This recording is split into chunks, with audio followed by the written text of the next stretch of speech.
Our members of the public who attend, Margaret and Brian, who we see quite frequently here at the ICB, so welcome. I'm just checking, Jen, I don't think there's any members of the media with us. No? Okay, so just so people are aware. But by way of welcomes, I mentioned the private board, but welcome to Nick and to Kevin, who are the first time at the Integrated Care Board. So welcome to you both.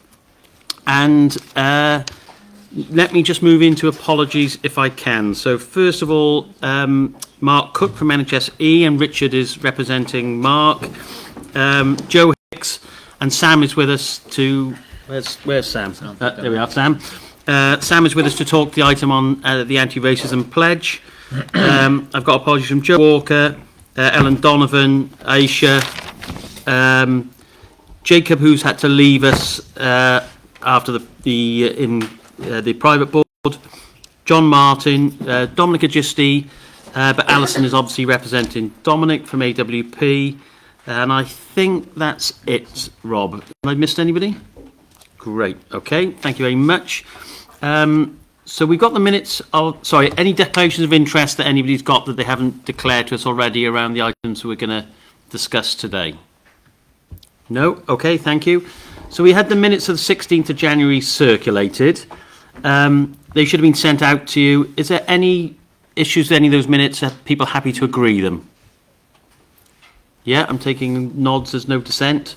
And then the actions arising. So there was a few actions arising. Deb, the first one was for you around feedback to the national team. That's closed. Okay, lovely, thank you.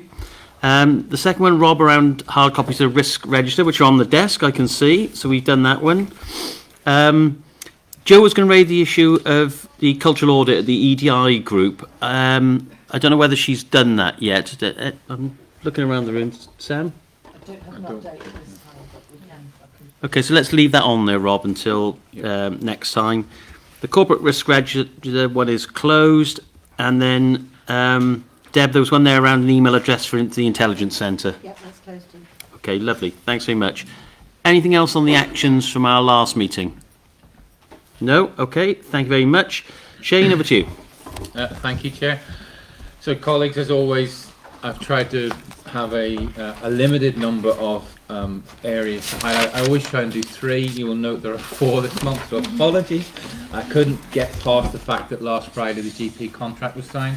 Approved, and I couldn't have an update without that, so we'll talk about that in a minute as well.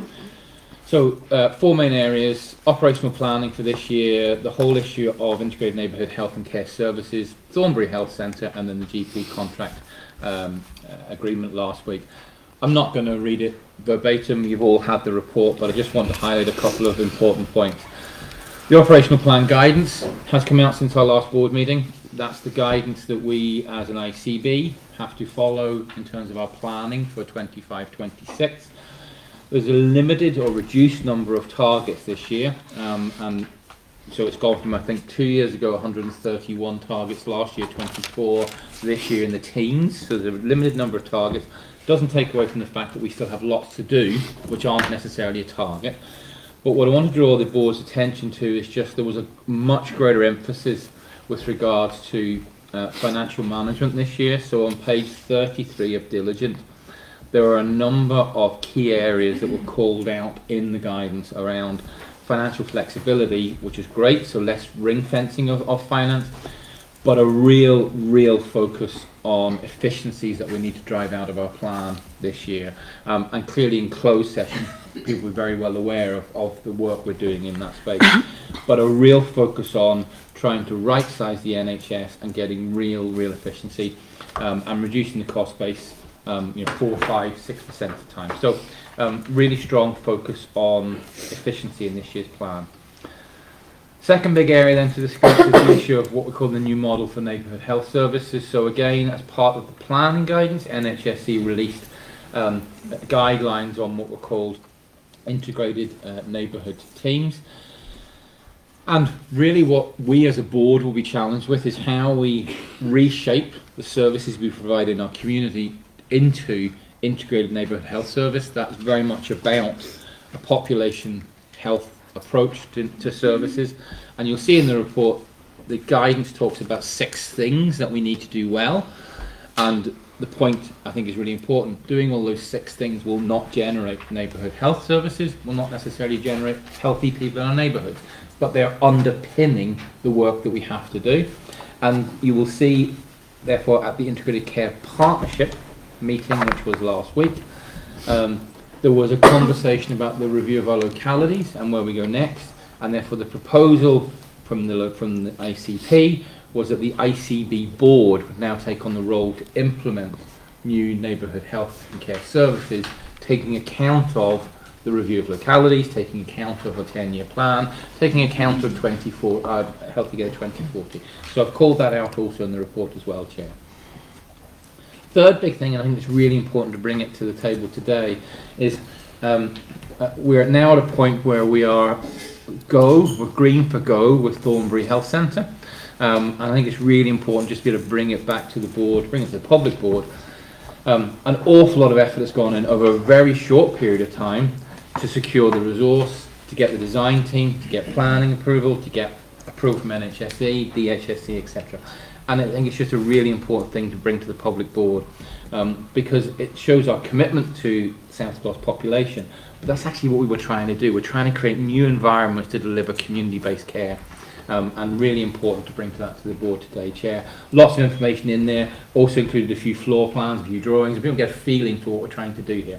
But it's a very exciting development, and I just want to say on the record, if I can, a massive thank you to Tim James, who's been Tim as head of, as our Assistant Director of Estates, obviously in Sarah's world. He has lost lots of hair getting it to this point, and yeah, bring on the next one. And obviously South Gloss as well. So thank you, Dave. And then the final bit, just to raise, as I say in my update, was on Friday the 28th, so it's a couple of weeks ago now, well, 10 days ago. Department of Health, NHSE, BMA announced the agreement to the new GP contract, which is fabulous. We're talking about an additional investment of £889 million across England in core services, as well as up to £80 million for other additional services. And that's fabulous, but what's more fabulous about this is it allows us to really work in partnership with our primary care colleagues. And it's been remarkably difficult over the last number of months with regards to collective action. It's been done in a very professional partnership way, but it was still collective action, which was having a massive impact. What this allows us to do now is move forward and really plan in partnership with our GP colleagues on how we deliver the new model of neighbourhood health and care services. So, Chair, that's the paper. Happy to take any thoughts, comments or questions. Okay, thanks, Shane. And Alison.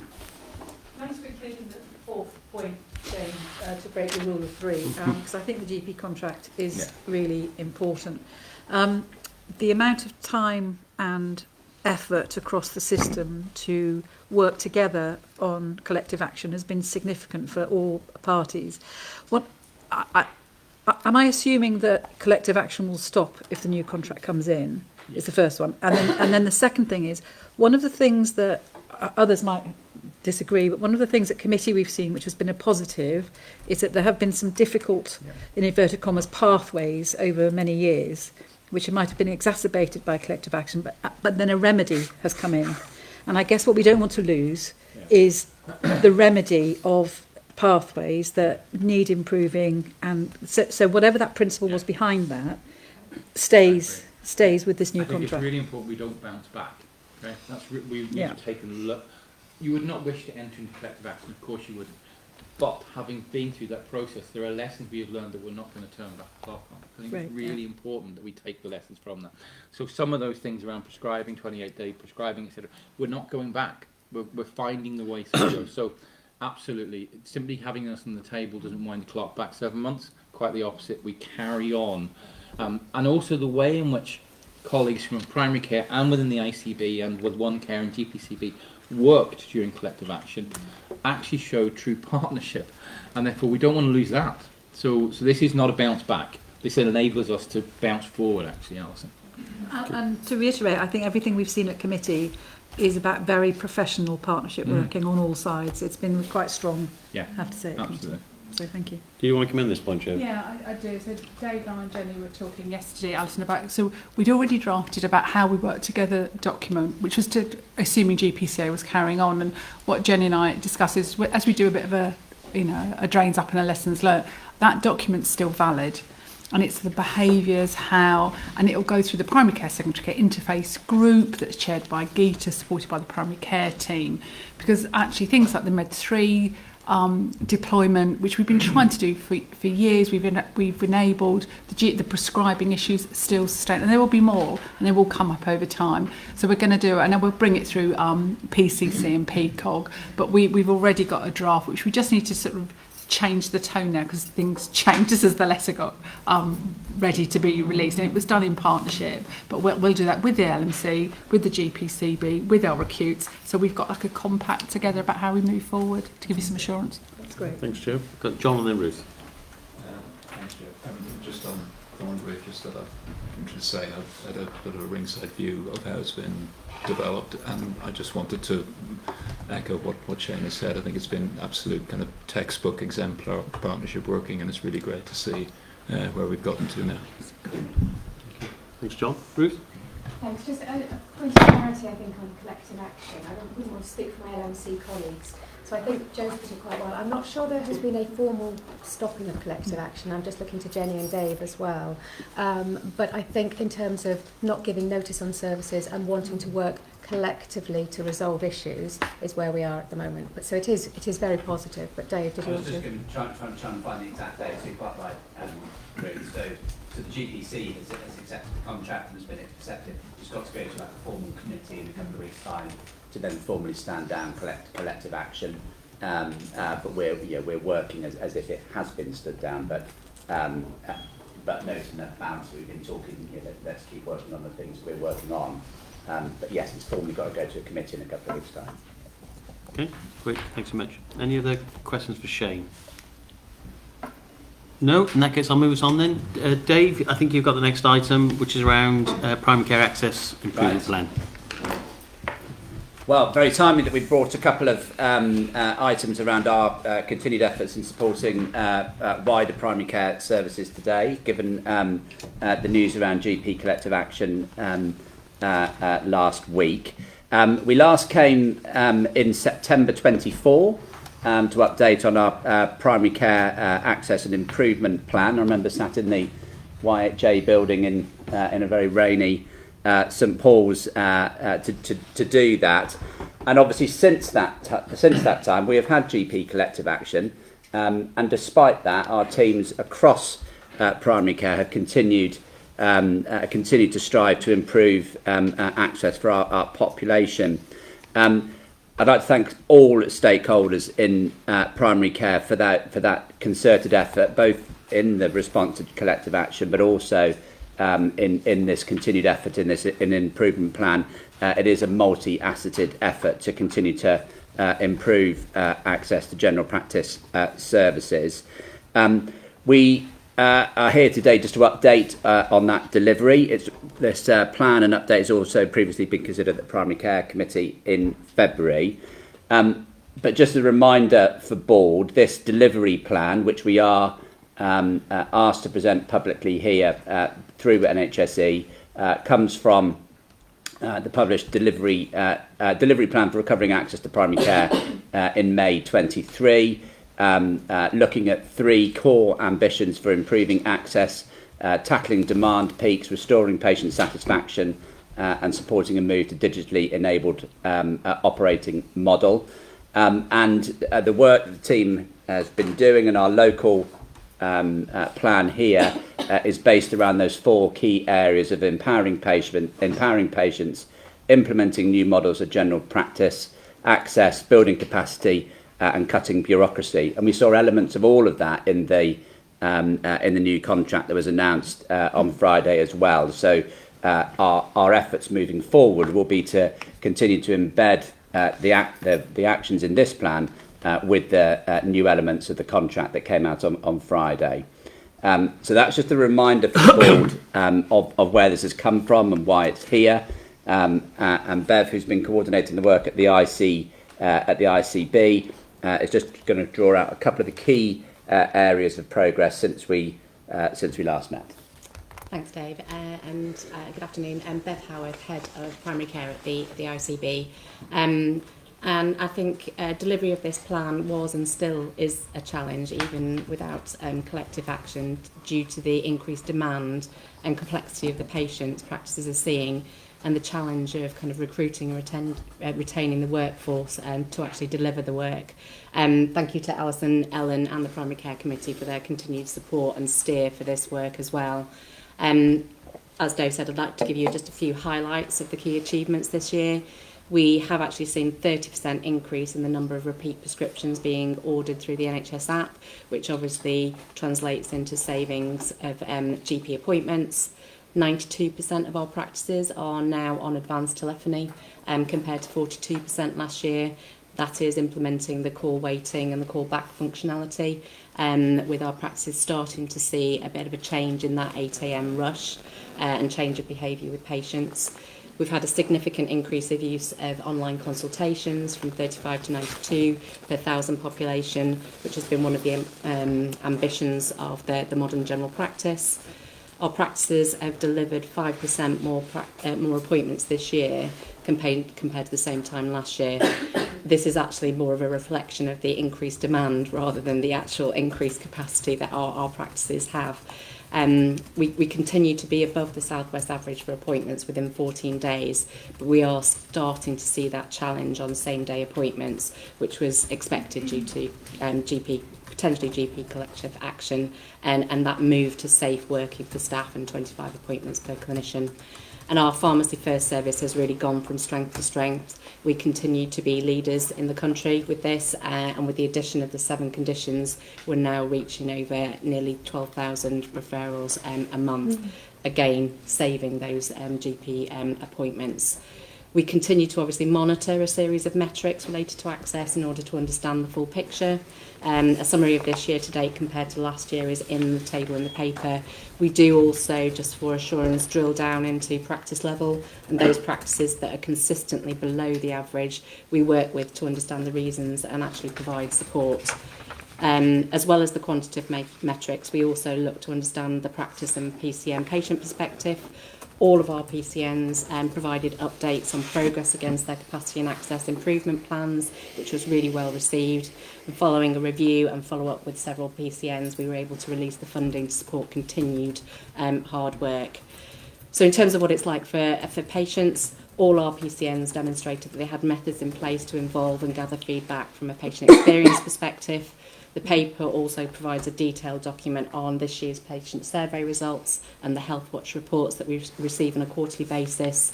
The survey did go out prior to a lot of the improvement being implemented, but the summary table in the main body of the paper shows in general we compare well against the national position, but actually noting it only captures a small percentage of our population, and also that some of the national average percentages are lower than we would like them to be. So still work to do, but the themes help us prioritise our work.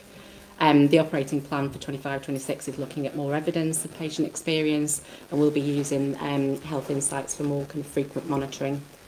There's been a real drive for increased digitisation, and as a system we're demonstrating good progress, but also mindful that that's not a method that all of our population wish to or can use. We've commissioned a project to support the download of the NHS app and also switching on of notifications. That's the bit that actually enables the communication between practices and patients. And this project has kind of delivered a communication campaign across GP practices, across pharmacies and social media platforms. We've had 41 workshops that have been delivered, and this supports both the practice staff and also patients, but also helps us in supporting delivering value for money, because actually text to patients are free if it's through the NHS app. In addition, as part of this, 3 voluntary organisations have been recruited to support digital inclusion in 3 of our localities. Affy Health have been offering digital support at their existing community clinics, as uptake is lowest in those areas of deprivation as expected. Practices in these areas have also been receiving additional support for enhanced digital support as well, and 3 practices are running digital support sessions through their patient participation groups. We obviously know that not all practices have enabled that currently, but that is, we continue to work with those practices who actually currently aren't doing that, because they are putting their care navigation processes in place to make sure that the patients see the most appropriate clinician at the right time. So more work to do, in particular around sharing of learning. I also wanted to just draw out, as Jo has mentioned, the primary secondary care interface work. We now have an established group that meets monthly, really looking at building relationships between primary and secondary care and the culture of working in order to move forward with our particularly planned care and urgent care pathways. This group has been incredibly helpful recently around redirecting some of their work to support collective action as well. What is called the NHS Red Tape Challenge focuses on the interface, and we're kind of expecting their report imminently, just to provide guidance on some of the long-standing and new challenges with some of the pathways which enable us to move forward with some measurable outcomes. And finally, the paper also provides some details of our continued communication with patients, with our system partners and practices. So much progress has been made, but we absolutely acknowledge there's still a lot of work to be done to embed and sustain the work to date, but also to ensure equity of access across BNSSG. Before I pause for questions, I'll hand back to Dave for next steps. Really helpful, and Bev, you wouldn't have been part of the conversation this morning, but Kevin made some comments this morning around digital inclusion in our community, to the fact that how we're targeting support to mitigate that is really helpful to hear. The area that I just wanted to re-emphasise to the board, and we may ask for kind of a direct presentation here, is the progress we've made on pharmacy first in this locality, just to re-emphasise that in that. Re-emphasise that service. We are not only the best in the West, we're the best in the country for our provision and access for pharmacy first services. So that kind of effort in the wider primary care offer supporting general practice has been really picked up and driven by our colleagues in community pharmacy. So I think it's really something to note and applaud in this system. And I'd like to suggest that we hear more of that maybe in a seminar session. We're just here to provide that update today. Clearly, we need to pick up on the continued progress of collective action. We need to build on the general practice contract and really finesse the impact of that on access. And then, as Jo and Bev have noted, really continue to work collaboratively in the relationships and behaviours that we've adopted and developed over the year, both in our response to improving access and collective action. And we'll continue to update the board on our endeavours. Okay, thanks Bev, thanks Dave. Questions? Deb. It wasn't a question, it was just a point to note, is that all of the work that we've been doing around the NHS app, I do want to make sure that we give some significant credit to the work that the team in One Care have been doing. So obviously we commissioned the team. It was a really challenging programme to pick that up, but we are leading nationally in terms of the work that we're doing on fragments and SMS.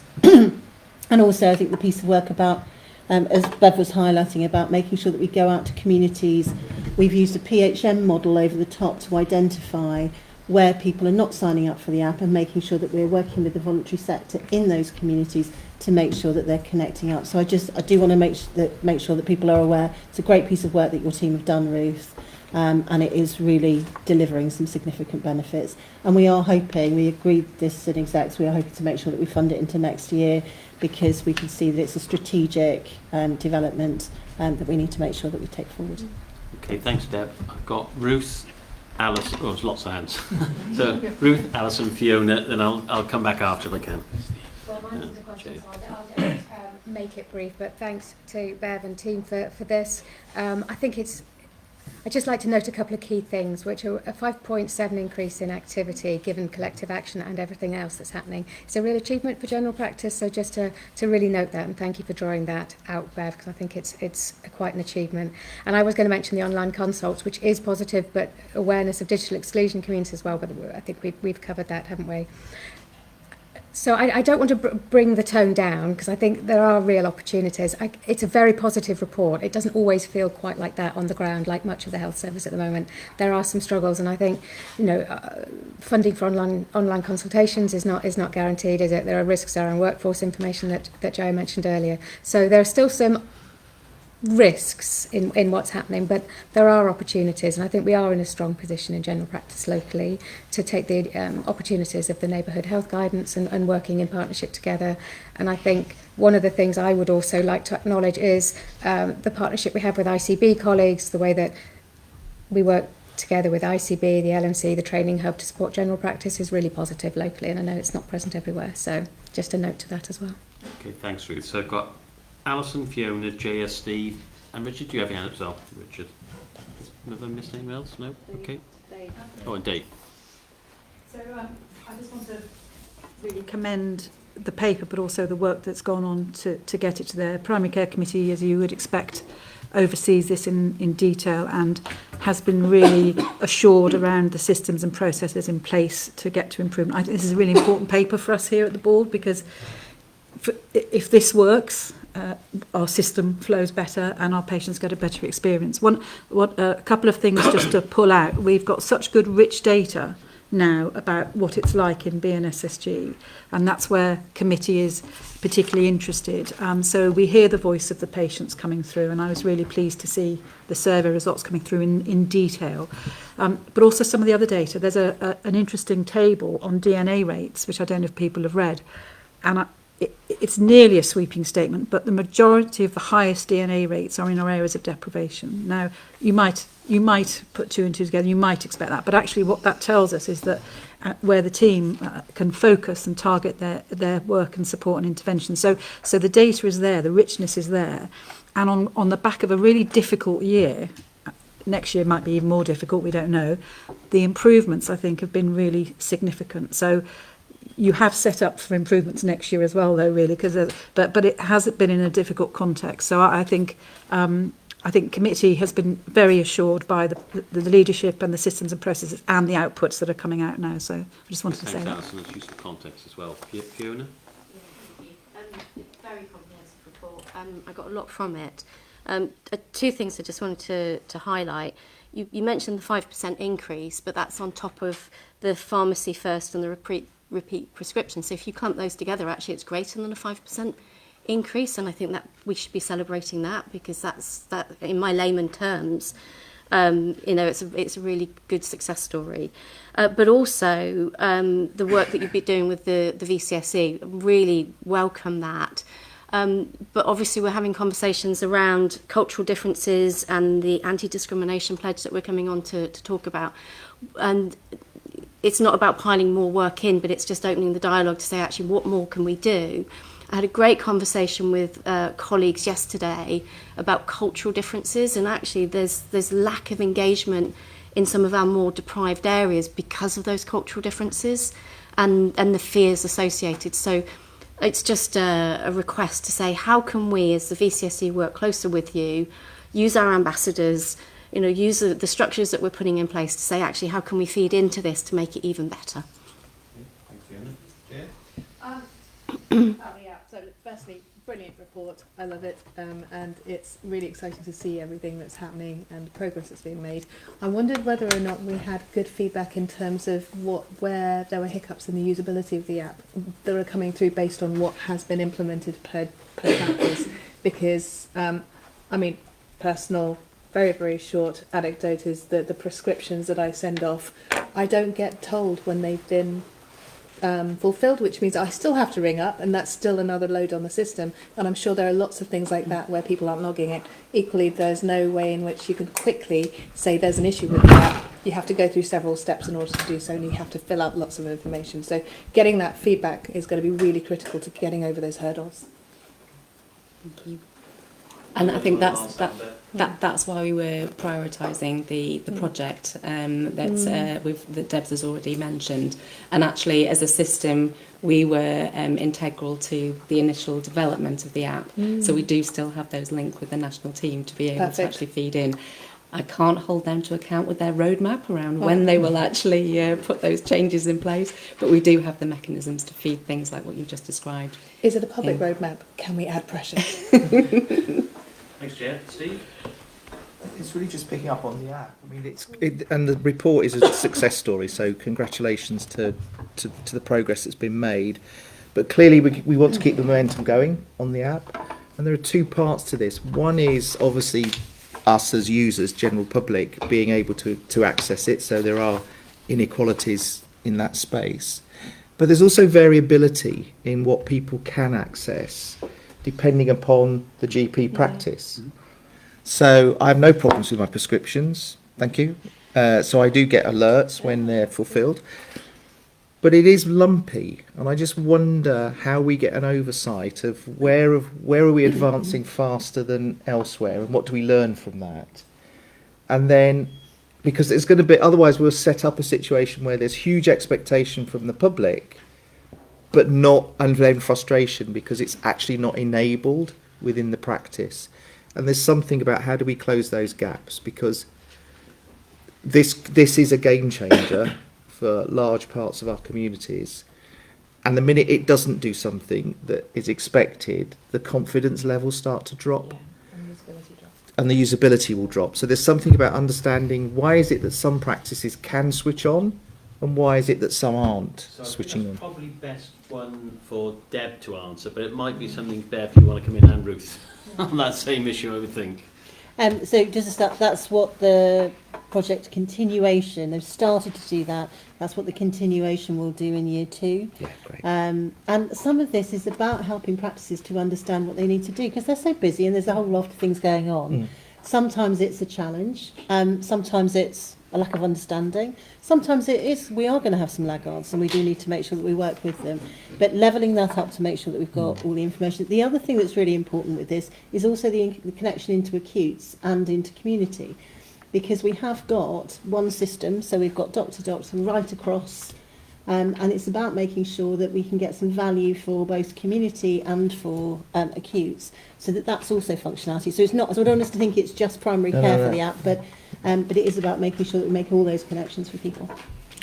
Thanks, Deb. So, Ruth, do you want to come in? And Just go a back small to Bev? point, so I was just having a look at, sorry, off the table, thank you. So in terms of online access, I think we're up to 72 out of 76 practice partnerships that are now offering online access, because there have been concerns from some practices that you can't, once you switch it on, it's on and you can't filter any of the information. So one of the concerns there is if somebody's in a coercive control relationship and they've disclosed information, then that becomes visible to everybody. So certain practices do have to put measures into place which gives them caution then about opening up access. So it's growing slowly and I think the plan is for it to continue to grow. And then the digital exclusion is people quite often, you need a unique email address and you know, its confidentiality starts to slow down progress, but there's still, as Deb says, great progress being made and there's still lots more we can do. Can I say the interesting thing about the insights that some of the team have pulled together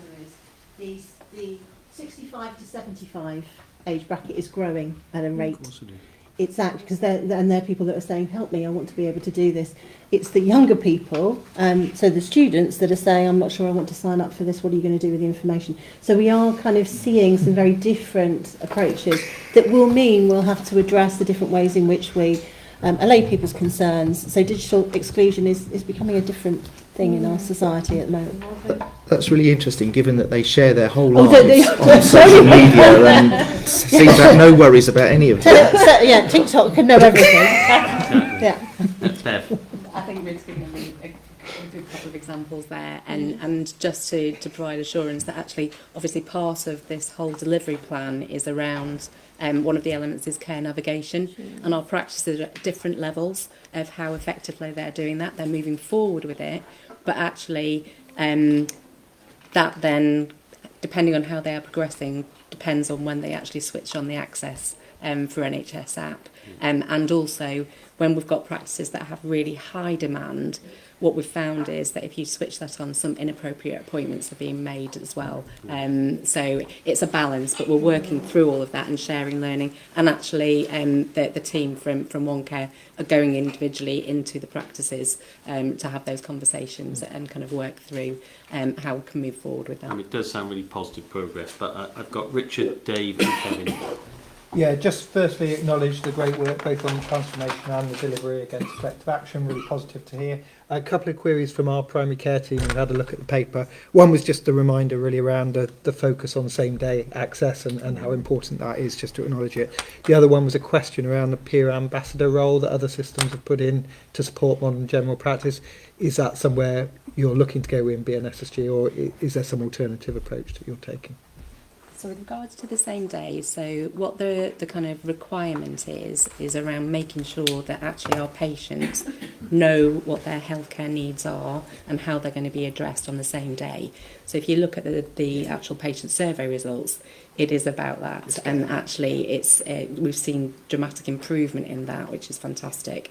And part of the care navigation is making sure that actually same day appointments are for those who need it, rather than actually patients coming in and wanting to be seen that same day when actually their condition doesn't need it. So that there's a different nuance on the same day appointments to actually understanding how you're going to be dealt with. And yes, the peer ambassador work is something that we are kind of looking at. Great, I'll feed that back. Thank you. Thanks, and that Beth. was feedback from the operational plan submission as well.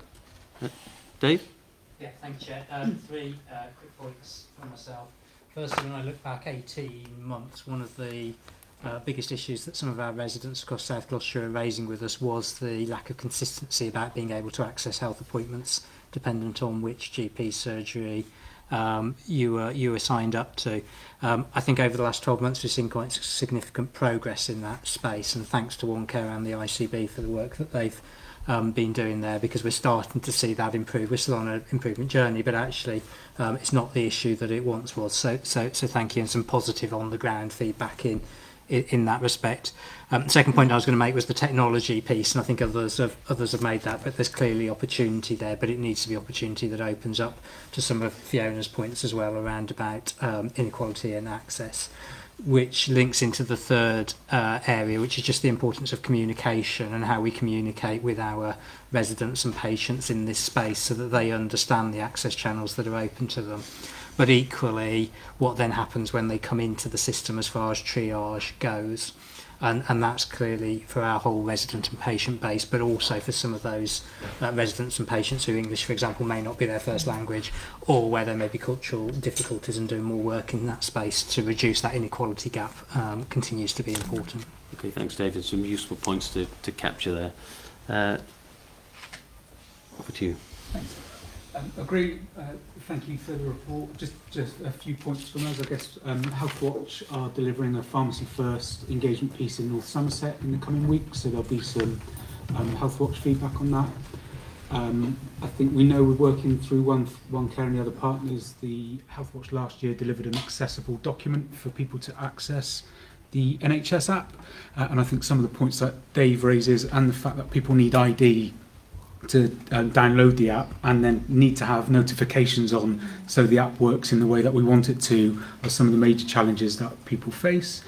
But I think it's a good start with the app. I think the engagement that we've had in GP surgeries and in libraries across South Gloucestershire, there's been some really positive uptake from our community groups about wanting and willingness to engage in using digital referrals into GP. So thank you for sharing. Okay. I think most Muslims we're all patients, aren't we? They're sick of me reminding people to switch their notifications on as well, because we're all as guilty as everybody else. Thanks, Kevin. Dave, this paper's for discussion. I don't think there's anything you want decision-wise from us. No, it's been a really helpful update. To note the continued focus, progress, and next steps. Which and very positive. So I think we'll watch this one with interest, because it made significant progress since we first started talking about this. So well done. Any other points before I move on? Yeah, hi, sorry, I'll just introduce myself. I'm Chair of Health Scrutiny for South Gloucestershire Council, Matt Palmer. So I'm just wondering, with regards to, do you have data to know what the uptake is with surgeries and actually connecting with the NHS app to provide services? Because obviously some surgeries do, some don't. Is that data sort of available? Do we know?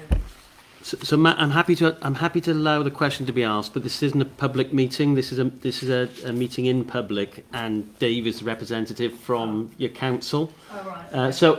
It's a relevant question. So you're welcome to be in attendance here. So I don't know whether we can cover it, but it isn't open to general questions. So, Chair, I think we've covered that. Yeah. With what between me and Debs already. Yeah. Okay. I think you probably came in sort of halfway through the item. Yeah. Okay. Thanks. Dave, I'll move us on then, if I can, to the oral health and dental strategy update. Okay, thank you. So again, I'll just colleagues swap chairs. Do-si-do. So again, another paper for progress update and to keep the board cited on a key area of focus. We came to the board last February, I remember in the cavern of UE, to share the dental strategy as it was at that point. And the board at that point accepted that improving access to oral health and dental care was a key priority for the ICS. And we've continued to work on the advice that the board gave us at that point in developing and continuing to enhance services over the past year. And this paper is here to update you on that.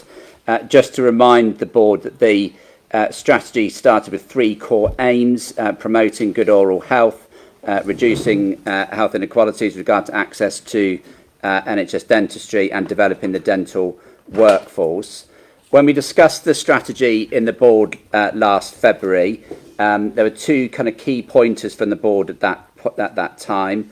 One was to complete further public engagement, and secondly was to develop a delivery plan with associated measures of delivery. And I hope what you've now got in front of you today shows how we've made progress along those lines.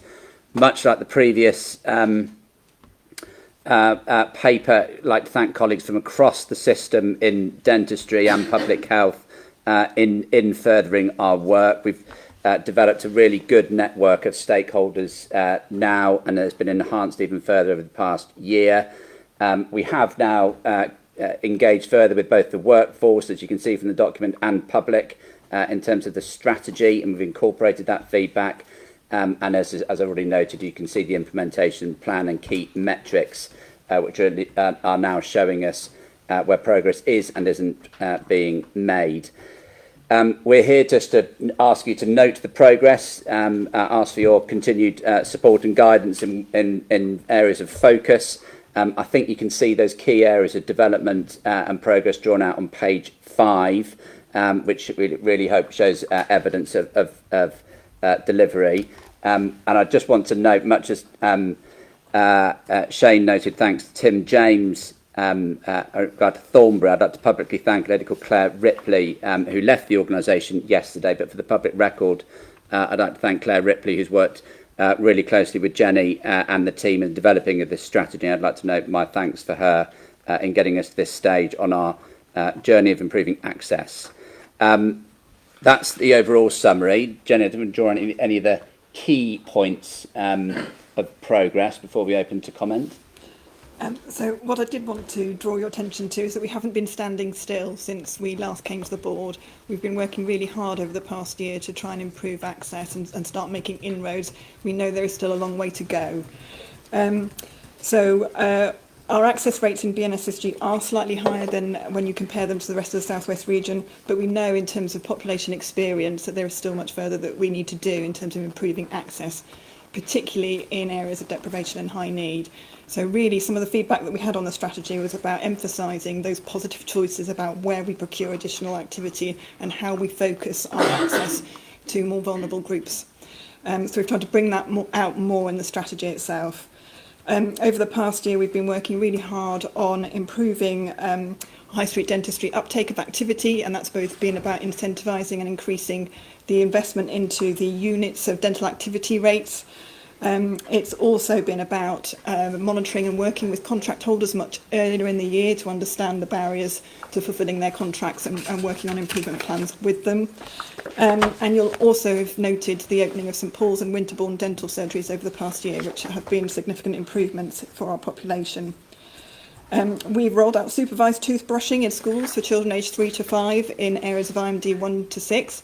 So that's a key part of our oral health contribution. We want to support that and see that go further. And we've opened up a bespoke service for dental support for children in care. So those are some of the examples of how we're taking this work forward with a focus on oral health access and targeted towards vulnerable groups. A key immediate priority for us going forward will be to understand how we develop and deliver more urgent care support. That's part of the government mandate as well.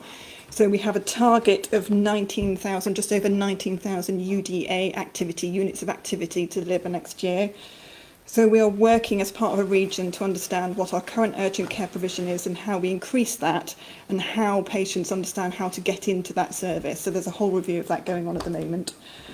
That needs to continue alongside continuing to work along with our dentistry colleagues about improving access to primary care dental services and continuing to work with our local authority oral health public health leads who've been very collaborative working with us about how we do more around oral health promotion and prevention. So I think those are our real key priority areas for the coming year. We will have a dental strategy programme board, and the anticipation is that will report through to the primary care committee, who will have oversight of the metrics and delivery plan in the paper. So that was what I wanted to kind of update the board on, and hope that we have your support in terms of continuing this work. Still much to do, as we say, but we are keen to continue working and continue in this direction. Thanks, Jenny. Any questions or comments? So Alison first and Jo. Thanks, Jenny. And Primary Care Committee has obviously looked at this in detail. I think what a difference a year makes, actually, in terms of what has been achieved, and there is much more to go. One of the areas that the committee's been interested in is how can we be assured that dental practices are supported to be as resilient as possible. There's a very good resilience package programme for general medical practices, which, if they want to take it up, is an offer of support. It's called the ARC programme. And they're different matters, but there's still issues around fragility and resilience. And I just think it would be helpful to know where we are right now in terms of being able to offer that as support as we can. And the other thing, the question I had is, when we've increased the, is there a danger that we will lose dentists from our system if neighbouring systems offer a bigger UDA rate, hypothetically speaking? So just a couple there, if that's okay. Thanks, Alison. I don't know whether you want to come back at that point, Jenny. Yeah. Yes, I can come back to those. So we're currently working with One Care colleagues to explore, is there a parallel between the resilience offer in One Care that could be extrapolated and provided for dental practices. Equally, some of the meetings we've been having with dental practices have incorporated that sort of support offer and those sorts of conversations around understanding their workforce, their recruitment, their retention, supporting some of those practices with access to investment for new dentists as part of the government initiative. So we have been trying to target and pull in those support offers where we can. On the UDA rates, yes, that is a risk. So we are looking at how we, as ICBs, collectively develop offers around access and UDA rates, and that is one of the reasons, as well as because it's what we wanted to do. We are also looking to increase our UDA rate going into next year so that we keep in step with other local ICBs, because that is a risk otherwise in terms of recruitment and retention in our area. Okay, thank you. Jo? I was having a wonder about the data charts that are on page 7 of the pack, and I was thinking about health inequalities, and it's just for next year, and I was wondering if we weighted the populations because we know dental access and dental access for children is a proxy measure for health inequality. If we weighted our population, especially at local authority level, and then did the proportion of people who have seen a dentist, what that might tell us.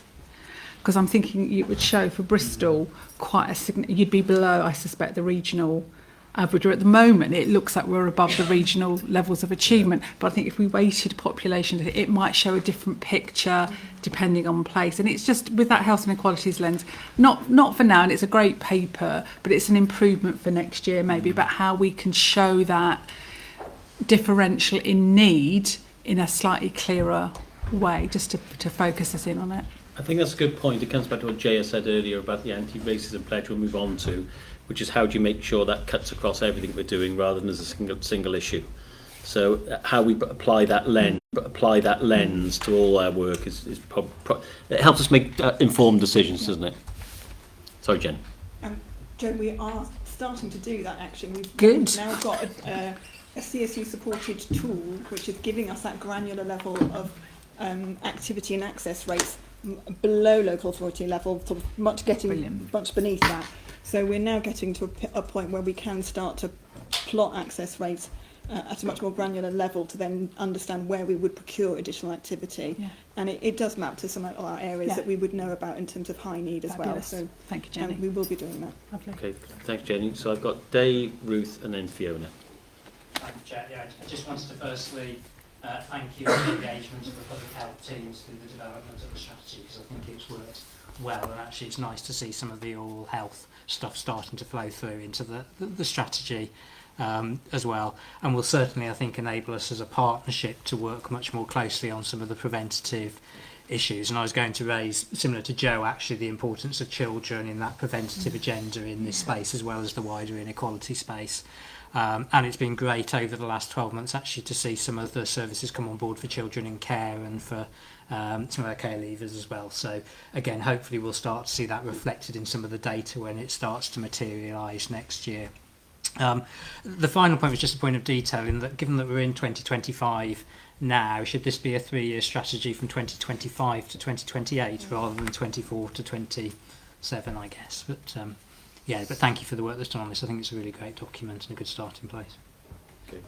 Just on that last point then, have we probably been asked to produce a 24 to 27 strategy, have we, or is it just our choice? I think it's just because when we started and we said it was 3 years from that point, but we can shift it. Yeah. Okay. Well, yeah, I mean, if it, you know... I wouldn't want us to not deliver what we said we'd deliver in 2027. and timescales are quite important. Or make it 4 years. We'll come to that. Okay, Ruth? Let's stretch it all forward. Yeah. Apologies if I missed it. The risks are mentioned in the cover paper, aren't they? But I just was looking at the appendix, and it talks about 2/3 of dentists who don't anticipate working for the NHS in 2 years' time, which feels quite significant. And I just wondered what the mitigation might be around that. I think it's a combination of the things in the strategy, Ruth. Partly that is about UDA rates and looking to increase UDA rates so that people feel sufficiently remunerated for the work that they're doing. We know that the dental profession has real concerns about the contract and how it reimburses them. So it's about continuing to do what we can within the national framework and offer more flexible commissioning as well. So that's what we're doing, and offering stabilisation sessions and urgent care where there is an enhanced rate as well to dental practices. So there are those opportunities. There's also about workforce and retention, and we invested in CPD this year. We're looking at how we can support training dental practices going into next year. So there are a number of workforce initiatives we can also support locally. Noting that a lot of this also needs national and regional support in terms of workforce planning. Yeah, and that's the challenge, isn't it? And just to note, very happy to work with you on an equivalent to ARC in dentistry. Absolutely, completely. I haven't seen that data. Is that 2/3 of dentists saying they won't be in the NHS or won't be in dentistry? It says, do you anticipate working for the NHS in 2 years' time? And 67% say no. Right, so that might be different to those people who might still be dentists. But yes, but likely to It's in our local survey, Jeff, in terms of, because we did a survey of local workforce, and it was quite stark in terms of some of the 2 years is quite a short time frame for not seeing yourself there, isn't it? Yeah, okay. Fiona? Thank you. 2 points. Inequalities and access. I really welcome the work that you're doing already, which is great, and I'm looking forward to that data. I think that we could probably draw it anyway from what we know. There aren't going to be any surprises there, but it's going to be really great. The second point I wanted to make, and it's just to highlight a challenge that you probably can't do anything about, but we're still in a cost of living crisis. I know that it's just standard now, we're used to the costs, and with oral health and NHS access to dentistry, people still have to pay unless they're on that really bottom rung on benefits. And just to highlight the choices that people make in, if they've got bills to pay and food to put on the table, are they actually going to pay for their dentistry? And I think that they're probably not. So it's just highlighting that, from an advice sector perspective, we see these choices that people make, and I think that's just going to be a challenge to uptake that we just need to be aware of. Jenny? Absolutely, and I think that's why we need to make positive choices around where we commission additional support and investment going forward. One of the challenges we have is that our budget doesn't cover full coverage of our population. So I think we also need to note the constraints that we're operating within. We are not going to get to full coverage. So that does mean we need to make choices about where and how and who we improve access for, and I think we really need to be determined about that in terms of health inequalities. So Jenny, we're still putting a lot of money in, aren't we? £59 million of public money on top of what anyone would pay for their own private dental care. I think, now correct me if I'm wrong, Dave, but I thought we'd had a conversation at the board here that we were talking about how we were going to prioritise that money towards the most vulnerable people. And so that's some of the focus we've done, Jeff, in terms of that targeting access for children in care. Those are some of the kind of first steps we've made in that regard. But that's not to say there's further steps that we will continue to take over the next 3 years. And that's a very difficult conversation, isn't it? Yeah. And I know it is, but around this table, I suspect most of us can afford private dental care. We might not be massively happy with it because it is a lot of money. But should we be again? This is one that we a tricky one as a board. We've got to confront, which is, should we be making sure that 59 million is targeted those who cannot pay and are going to be our most vulnerable, or should we not deal with that tricky issue, which is, I'm going to pay for Steve West's NHS dental care, figuratively, yeah. Steve, I know. But what? So at this board, I know, and you have made some strides on this. At what point do we make that difficult decision, if we need to, or do we keep spreading that 59 million as thin as we can?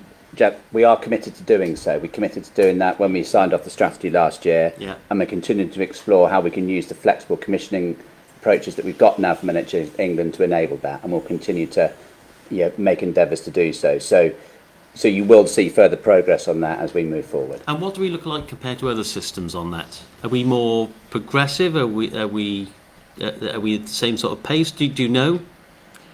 In terms of health inequality specifically? Yeah, so around making sure that we apportion that public money towards our most vulnerable. I think it's a common conversation across the South West about prioritising access to those in areas of greatest need and vulnerable groups, and that's something we talk about collectively across the ICBs about how we do that. So it is a common theme. I think we're in step with everybody.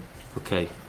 And I know this is a tricky area, but these are the areas where we're going to have to say, we cannot keep 50.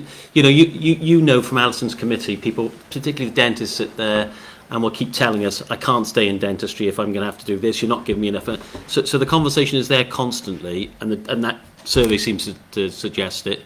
This is good progress. I'm just a little bit of pushing back on where we're going with that. Any other questions for people on this agenda item? Dave, you haven't asked for any decisions. There's 3 discussion points. The first line in the key points and discussion does say to review the oral and dental strategy with the objective of agreeing the strategy and planning as final. But that doesn't appear in the recommendations. Okay, well, Chair, I think when we brought it here last time, it was still a draft strategy. So we're looking for that continued board support for where the strategy as it is today. The board was so, we wouldn't normally bring every strategy through here, Chair, but the board was so actively interested last year, we just wanted to directly engage and update the board on that. and given the input today, I might intend to do so next year as well. So really, it's just to give that update and assurance around continued progress. Yeah, and it's right it's here, Dave, because it is very high profile, isn't it? It's something that everybody talks about all of the time, and you know, and this is a case in principle for us about the way we treat health and social care. So, welcome it coming back here. Great. So you're not asking for anything other than continuing doing what you're doing. Any other comments from anybody else then before we progress? Okay, thank you very much. Thanks, Jenny. Thank you for your time. So sorry, I'm jumping ahead of myself. The BNSG Innovation and Improvement and Transformation Framework, Deb. We said, agreed just at lunch, we were going to defer that so that Helen could have time to get here. Yeah, so we need another half an hour, yeah? Yeah. Okay. Right, so that's obviously something in my head that was taking me on to the next one, isn't it? Right. Sam. Thank you. So for those I haven't met, I'm Sam Hill. I'm a senior people business partner at the ICB. And the paper that I've brought today just talks about some work that we're looking to across the system to promote being an anti-racist system, particularly with a workforce lens. And I think this board has previously recognised through things like our System EDI paper that there is an inequity of experience of our colleagues from racialised communities, and there's been a real want and a drive to make and lead improvements in this area. So the paper just outlines a little bit about the current experience of staff and the need for a continued focus to improve race equity across our workforce. And there are three kind of main areas that I just wanted to highlight. One is that I've put in the paper an initial pledge from this board with some aims, some broad aims and leadership accountability that we would like to start with. And then the ask is that we actually work with our staff with a series of focus groups across the system, so that we use a trauma-informed approach, but really look to understand what working within an anti-racist system is going to look here and feel like, so that we can have an output that is co-produced with our colleagues. And that will involve a statement, but more importantly, it's about the action that's going to follow through from that. Because our staff are very clear. We can say all the words, but if we're not doing something to make a difference, that's not the way we should be working. And so within the paper, we've outlined a draft framework that we are proposing would work at a system level that allows organisations to then undertake actions within the same framework, so that we're all moving in the same direction, but within that framework. As I said, we're talking about this at a system level, so it's recognised that this will need to be co-delivered across our partners, and as such, the paper outlines the ask of that in terms of recognising the want for staff involvement, as well as some things like associated facilities support. So the overall ask is to discuss and hopefully approve the initial pledge, but also providing the support and the drive for the system-wide focus groups and the resulting framework and action that we can use towards action. Okay, thanks, Sam. Shane. Yeah, I think what's really important, firstly, thank you, Sam. And I know when as chief executives met with you, I'm going to say 6 months ago, it probably was about 6 months ago, Sam, and we began to debate, should we have an anti-racist statement? We all went, yes, yes, yes. And then actually what you did, you took it back into our EDI leads, you took it back into our population in our organisations, and actually said, yes, well, I understand your intent, but can I tell you how I think we should, as people with lived experience of being racialised as black and brown, this is what I think we need to do. And the paper now reflects, after having had those conversations, how best we move forward. So thank you for doing that, because actually I think if as a board we'd have jumped into this, we might have got it wrong, and we might have actually run and actually caused more harm than good. So thank you. I think what's really important now, though, is we mustn't go through further loops of introversion. We've got to now say, what are we going to do? And this provides us with a framework for what we're going to do, as opposed to what we're going to talk about doing. And that's really important, because we need to co-design the how rather than just jump in and start doing. So I'm very supportive of it. But it is about action now. It is not about, let's spend another couple of years talking. It is about action. Okay, thanks, Shane. Chair? Just to say, really welcome the progress that's been made. Very, very encouraged by the direction which this is going. Just to reiterate what Shane's actually said in terms of it's no longer about, we know what, we need to know the how, but also we have been told some of the how already, and it's really important now to gather together and say, we've listened to that, we're doing stuff on this, and how else can we make sure that we achieve our vision. But really do welcome this, and I'm pleased to see how it's going to pan out over the next number of months. Thanks, Chair. Any other questions? So just a couple of comments from me. I think the first one, the framework sort of has to be a minimum standard, not an expectation of organisations, because actually I know people around this table are perhaps doing more than this. And this is not an attempt to stop organisations from accelerating around equality and diversity, but it is about a sort of expectation of how the standard we'd all aspire to as a minimum. I think the second one, Sam, you touched on it really, but the timescales. So really being clear on timescales, because I've raised it with you and Shane, but the chair of our IAG in a conversation with me this week said, well, how long are we going to keep asking people these questions? Now, I think you and Shane have articulated that really well about how we co-produce this. But a lot of the feedback from the IAG has tended to be, you know what the issues are, we keep telling you, just get on and do it. So I think the way you're doing it with that engagement is really very, very positive. And I would echo what Jaya has said, is some great progress. So the stuff where we've talked about to increase our workforce racial and ethnic diversity, those are for now things really, aren't they? They're not really for waiting for further feedback. And then just a final by way of update for the board, some time ago we agreed to establish an independent advisory group on race equity. We appointed Tracy Joliffe as the chair. In the background, she's been doing quite a lot of work. We've now interviewed for other members of that group. There's about 8 or 9 of them. We're doing some induction with them next month.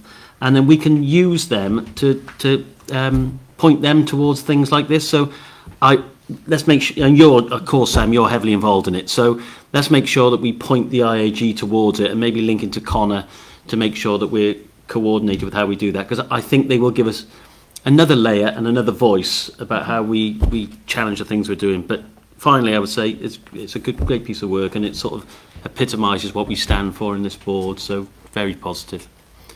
Thank you. Are people happy that because we're being asked today to agree the pledge, aren't we?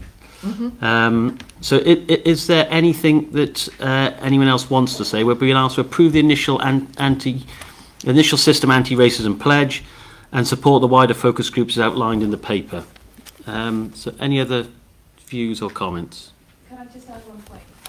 So in terms of the pledge, brilliant. I think the thing that we probably need to look at is the proposed project plan, because if you look at the dates, it doesn't actually show what we're doing now. Yeah. And I think if you're going to, reassure everyone, that would be worth communicating very much as part of what we're planning on doing, because as you know, there's a lot of impatience about, we know what the problem is, just get on and do it. Some of these things we are already doing, we should be highlighting it.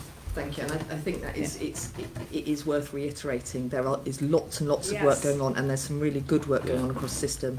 I think that there is a recognition that different parts of the system might be in slightly different places. So this is also about trying to bring us all together. So absolutely, we'll update that. And when one size is never going to fit all, but we should expect a minimum standard. And this conversation is replicated across the whole of our region, because there's different needs and different levels of acceleration on what people are doing. So, but Sam, thank you for your hard work on this as well. I mean, it really is appreciated.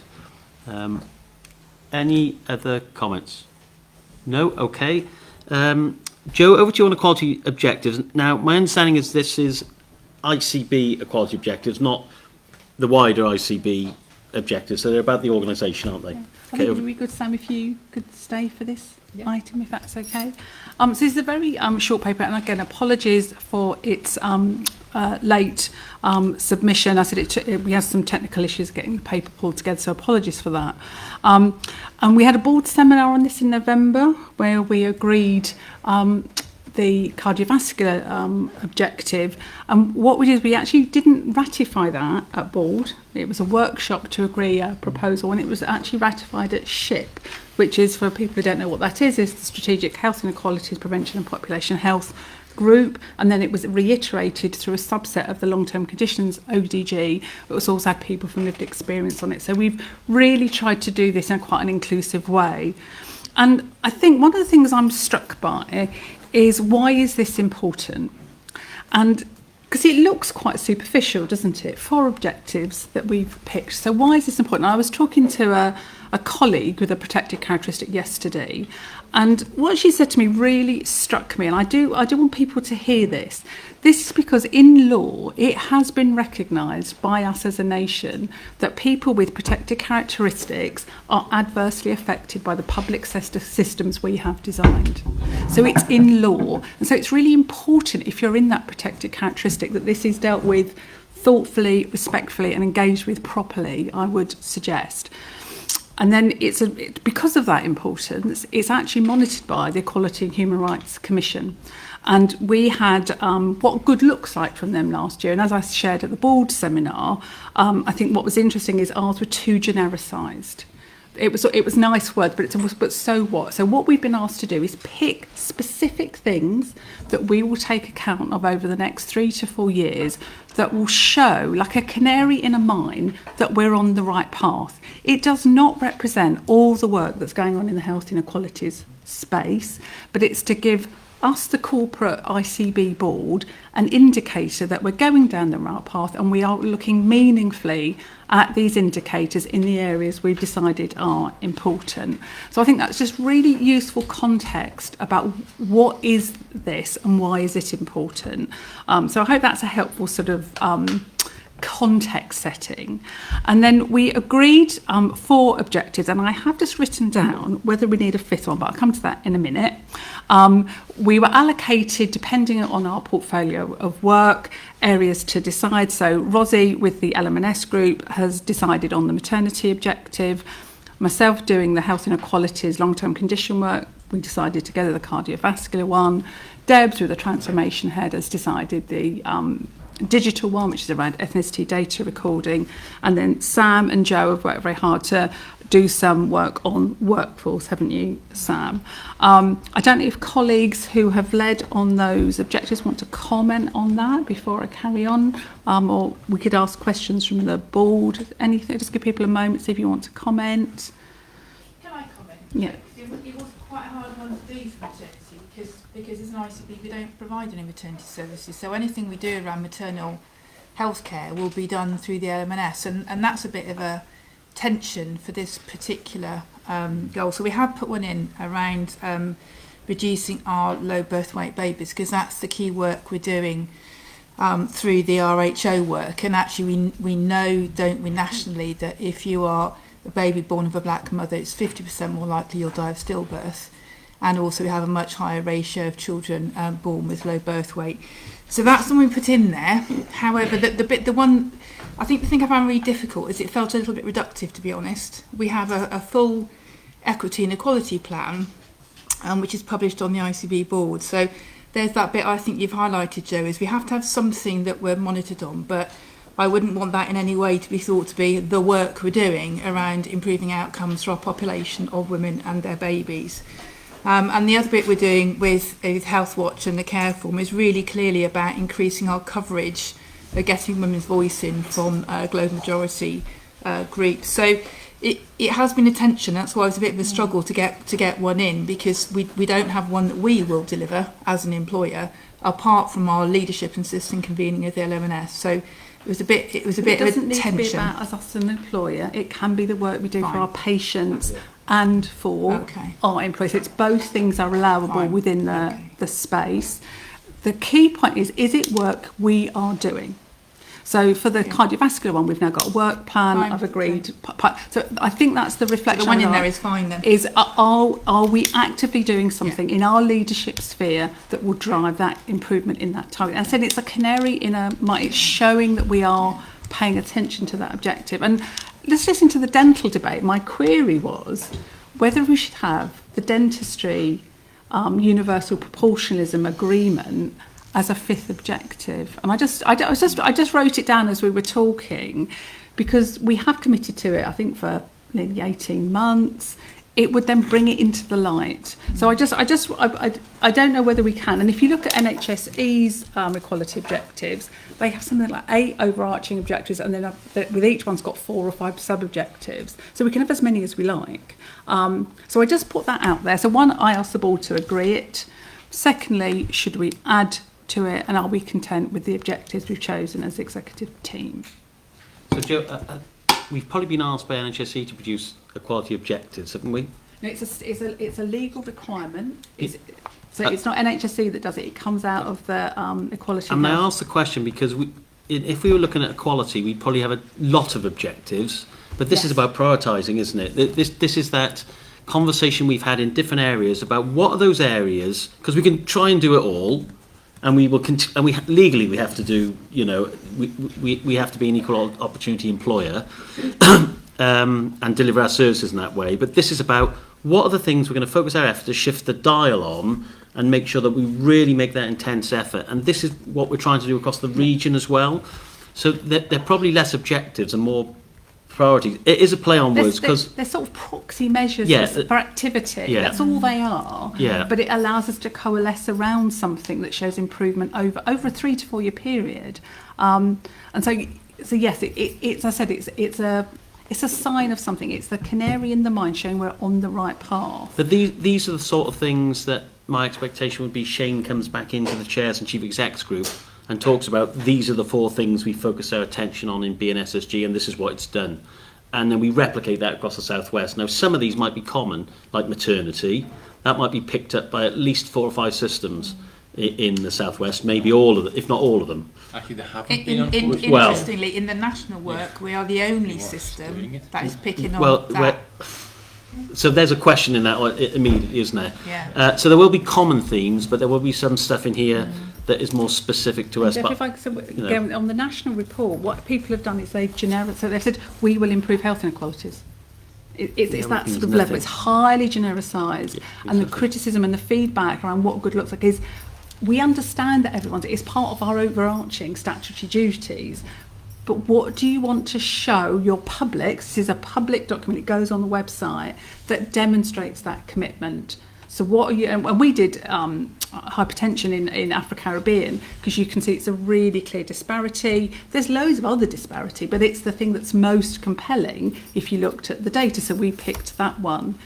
It's not what you pick. It's what you then do with it that's important, if I'm really frank. So that's why it's, are you happy with those as a measure? But it's also us doing work on that moves it forward. And what will happen is, by the nature of the connecting layers of health inequalities, other things will improve by the nature of how that then works systemically. But Jo, it's probably worth saying that these have been rehearsed at committees, haven't they? So you haven't plucked them out of the air. They're things that you've rehearsed about before they've been brought here. So they haven't just been thrown in the mix. So I'd like to ask board's forgiveness and ask to add the second one in around the MMVP engagement, which we're planning on increasing over this year. For all the maternity, the equity and equality plan has been done through the LM&S exec board and then been signed off by NHS England. So the ones we put in can directly link through to that. It hasn't been to the Outcome Performance and Quality Committee, but it has been through the LM&S exec board. But if I can add the second one in. Do you need the LM&S to... So we've agreed the equality objective through a whole series of subgroups. Yeah. Do you need to go round the loop again with the LM&S to land this in the spirit that it's... Rather than picking something from a work plan, do you need to go through this discussion with them so that it's co-designed with your group? It is already, because the LMS has sponsored the RHO work around the preterm low birth weight babies. They've been asked what an equality objective should be in this. Yeah, because that's the equity and equality plan. Yeah. Okay. Jane? Yeah, I'm confident about that. No, I'm very happy these have been through the exec team, although not the maternity one in the detail, but I'm very happy that as an exec team we take this on and we present this back to the board on a regular basis, but more importantly we publish it on a regular basis so the public understand what we're doing. But it is a fine pinpoint on things we're doing as opposed to a reflection of everything. Has to be. Yeah. Okay. Thank you. Any other comments or questions? My query about dentistry? It's a good proxy, Dave, isn't it? But whether that, we probably want to see the data first as to what it tells us, because there's lots of areas around inequality in dentistry. It's not just about race equity. So our quality objectives is, are we talking about the whole breadth of equality? Are we talking about vulnerability in children? And let's take it as an action. Exactly. I just thought it was such a strength feeling in the board that it just might be worth putting it down as an objective in some way. So let's take that one away and have a look at it, and let's report it back here as an action as to whether we think it should be in or not. Okay. Is everyone happy that we progress in that manner then? Great. Okay. Deb, back to you then. Awesome, thank you. So I'll let Helen introduce herself. Thank you for the time to come back and talk about the improvement, innovation and transformation framework.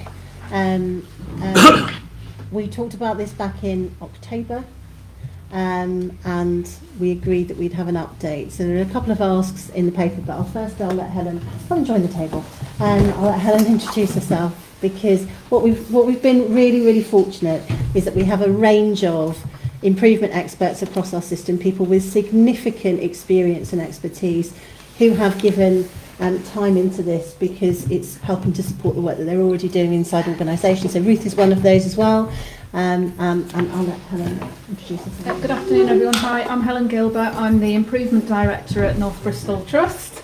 But as Deb said, I feel more today representing the Transformation Leads Network in terms of BNSSG. So yeah, pleased to be here. Thank you. But proud to be at MBT, Maria. So we'll take the paper as read.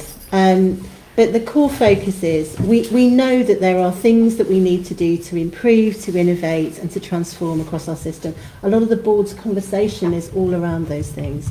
And we know that those things don't happen by accident.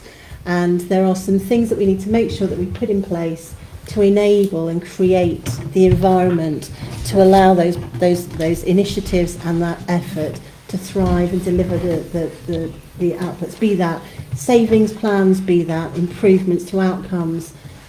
So this piece of work, just as a reminder, was undertaken through a series of primary research opportunities looking at what people felt in terms of both innovation and in terms of improvement. And the 12-point plan that is here is intended to ensure that we've got a way of working that fills the gaps.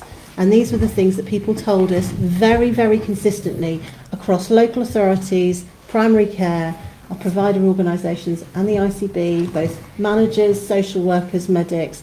People said the same things, and that's what's in front of you today. The two areas that we've focused on since we met last is really starting to look at, if you go to the diagram on page, now I've lost my pages, if you go to the diagram that shows the various different points of the 12-point plan, which on Diligent is on page 162, or it's page 8 of the paper. It's the top right-hand corner and the bottom left-hand corner are the two areas that we focused on. One being around the leadership culture and the system compact and board development, which I'm going to hand to Helen to talk a little bit about and take you through what we've been doing in that space and why it's really important.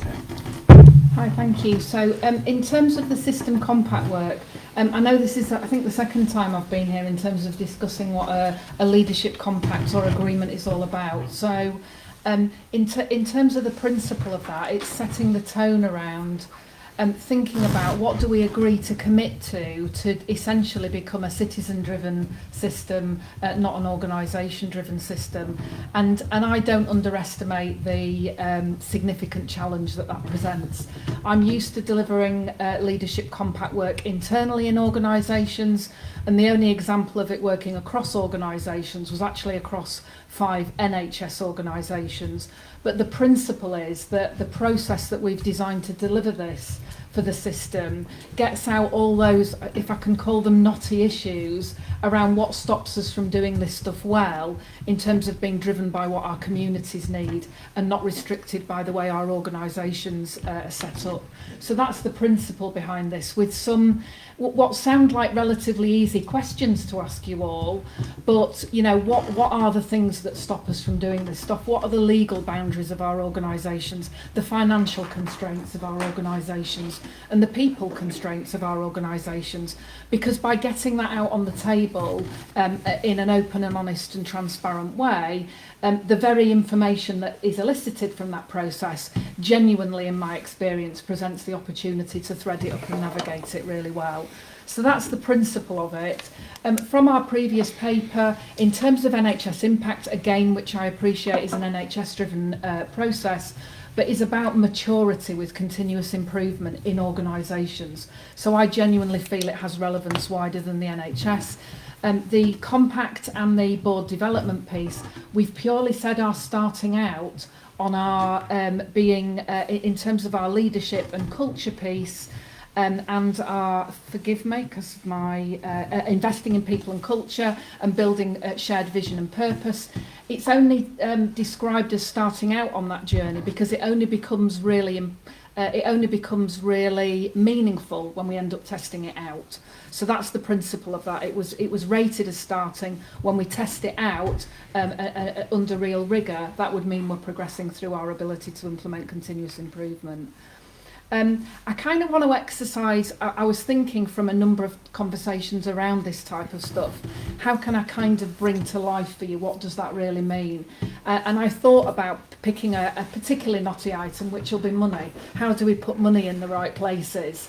And as what I would like to think a reasonably well experienced improvement specialist, I'm really comfortable being exercised by being told there is no money to do this, Helen, because actually, more often than not, better quality outcomes driven around our customers present cheaper solutions. So actually, I'm really comfortable if what came out of that leadership agreement was you haven't got any money to do this. But actually, when we prove a case, which is this is the better way to do it, you can see, feel and hear that we've been driven by our citizens. How do we make sure through this process that we move the money to the right places? So that was just a kind of really trying to bring it to life. I'm not proposing a solution to that, but those are the kind of things that this process needs to, the compact process needs to allow the debate around. How would we do that in a meaningful way so that everybody's got confidence it's the right thing to do? The board development piece is a really interesting one because I would say, you know, as a system, you're considerably ahead of the game on that piece. Because guess what, in the Improvement Directors Network 10 days ago, there was a big discussion about funding around board development. And actually, I'm really keen that we, board development being funded nationally. And I'd be really keen for us as a system to engage in that. Because why reinvent the wheel if it's going to be done for us? And I think we need to exercise a bit of a debate around, yes, it might be an NHS-driven thing, but it's got to be a system-driven thing too. So, you know, I always keep hearing, yes, that's okay, and I'm here representing an NHS organisation, but some of you sitting around this table know that I've trained people in your teams because I don't see those organisational boundaries. I want us to come together to improve together to do the right thing for our citizens. So I think we should be, and I will be asking Maria on our behalf, at the National Improvement Board to genuinely ask if we can be an early adopter of that board development programme, because it's timely for us because we've decided we need it already. And I think I've probably said enough, Deb. So that was brilliant. Thank you, Helen. And just the other couple of things to flag is we have an opportunity. One of the things that often is flagged up is that we don't look far enough, that our knowledge and insight is bounded by what we've always done, so we continue to get what we've always got. We have got a partnership with the Nuclear Foundation in Alaska, and part of that development, not just for board but for leaders, on the 1st and 2nd of April this year, we've got the President and CEO and members of her exec team coming to Bristol to work with us around how we shift the mindset. It's not about doing what they've done, it's about learning how they've made their mindset shift and how they've thought about their processes differently. So this is again, it's not about deciding what we do through this framework, it's about creating the conditions that we will enable that to happen, and that's what's really important about how we work together. There's a lot of research and evidence, and there's a paper that Maria may well have been part of creating called The Missing How, which is supporting the 10-year plan in terms of improvement. And one of the things that flags is that it's the join up of leadership and that real sense of commitment, as Helen's talked about together, that is often the piece that is missing. You have the best project plans in the world, you can have a great idea, but actually if you haven't got that join up across systems, it simply doesn't yield what's needed. The other thing around benefits realisation is we've had a piece of work that's been going with Newcastle University, which we're coming to a position now we'll be able to share that. So that's a series of tools to help us think much more right to left. What's the benefit we're trying to achieve, and therefore what are the actions? Not, I've got a great idea and let's try and make some benefits fit that, which surprisingly throughout many of us and the programmes that we've worked on, that has never yielded the benefits that we wrote down initially in the business case. And then the final thing that we've been working on, which again links to the Alaska Foundation, is the prioritising human-centred design. We know we are weak in this. I think local authority colleagues are much, much better at this. I think mental health and learning disabilities are much, much better at this. We need to do more as a system, and that's come out through every conversation that we've had. It was raised earlier by our VCSE colleagues. We need to make sure that we are listening to what really matters to people, so that when we're making the tough choices about what we do, it is guided and driven by what really matters to the people that we're here to serve. So those things are the areas that we've progressed. We have also got we've been selected as one of the 8 ICBs in the country to work with the Health Foundation on innovation and embedding innovation across systems. So the Innovate Healthier Together piece that you endorsed as a board about a year ago is embedded as part of this, and the learning has factored in. But that learning from other ICB systems really helps us to understand, is there something we're missing that we can learn from, or other things that actually we can help others with. So that's the progress. The Ask Jeff is written in the cover paper. We are looking for endorsement. We did have a conversation with SEG earlier in this week to get some endorsement from the chief execs, because for chief execs around the system to engage with this is going to be the critical rate limiting factor. And we have got some really useful feedback about we need to shape it a bit more, but actually there's really good consensus around the fact that we want to do this. And then the 2 areas that we need to focus in on the proposal is that we focus on 2 areas. One is the integrated neighbourhood health system, and think about a really bottom-up process, as Shane flagged earlier in the Chief Exec's update, linking in with localities and locality partnerships, and the Healthier Together 2040 and the 10-year plan shifts. And the other piece that has come up through Dave's work with the COOs in the PEM has been their request to actually look at urgent care flow. So that's the DASs and the COOs across the system, to look at urgent care flow with this model, with a view that some of the ways in which we've worked before haven't given us the results that we need. So actually they are really keen to start to use this model of a leadership compact and some of the propositions that are in the 12-point plan to help accelerate that work as well. Anything else you wanted to add? No. That I've missed? Thank you. Any questions or comments? Shane? Yeah. Thank you, Debs, and we discussed this a lot. I suppose for me, in real simple terms, what this is now saying is across our system we've got some wicked problems to solve. No criteria to reside. If we hear it once more, but it is a wicked problem we have not solved. Okay, so we've got wicked problems to solve. We've got real opportunities to grab. So the idea of the neighbourhood care, health and care, real opportunities to grab. We have assets in our system. Can we please bring some of those assets together in a systematic way to try to improve and address those big problems? And that's fundamentally what that paper is saying. And it's saying some of those assets need to come together. I don't mean geographically or organisationally. We need to work on these things collectively to get benefit for our population. And that's really what this paper is saying. We agreed, it's going to be 6 months ago, so it's the basis of the model. And we're now saying we're ready to make this happen. And we're asking for the board's approval to make this happen. I think there's a benefit to the people who work in the organisation because there'll be lots of learning. There's a massive benefit to the system if we can bring those assets together in some way and focus in on those two wicked problems. The leadership charter, I think, is a really fascinating bit, because if you remember, actually in this room, we discussed the idea of a decision-making framework for the system and how we would get things to. The compact is about how we make decisions across boundaries, rather than let's bring the lawyers in and look at all. This is about principles. How do we make decisions across boundaries? And therefore, the process of the compact itself will help us as a board make decisions.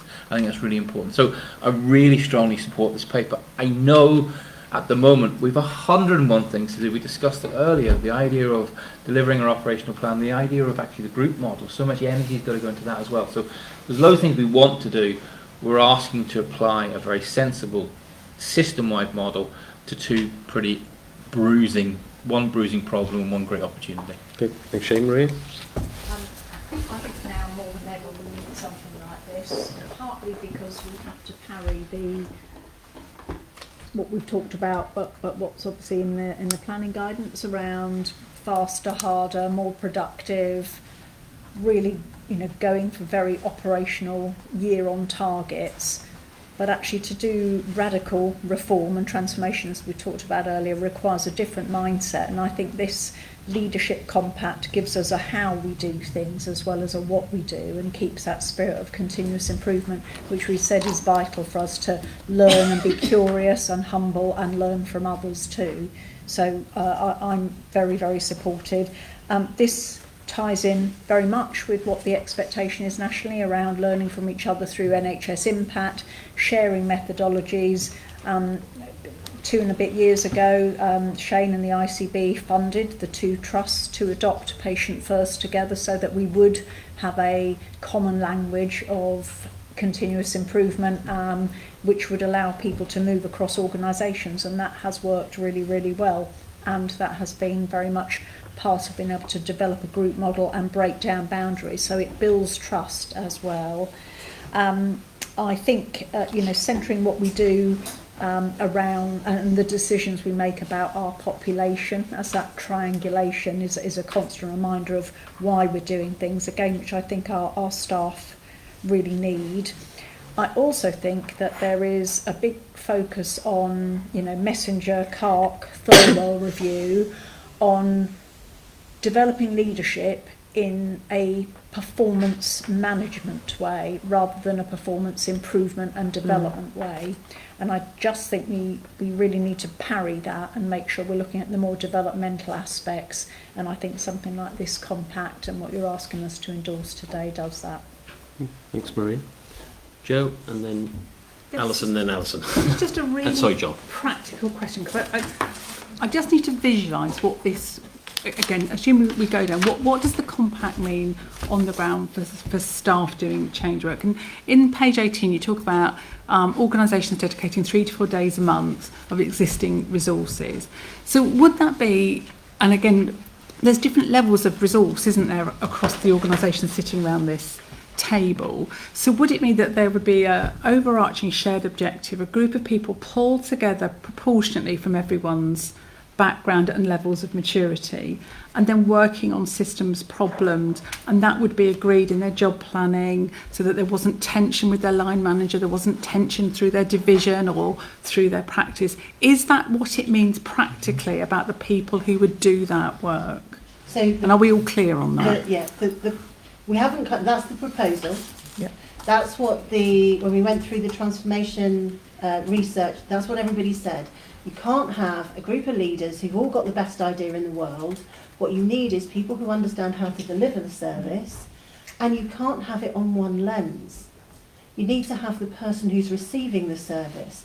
You need to have in terms of no criteria, you need to have the housing officer in there. You need to have the care homes in there so that you've got this change from every lens.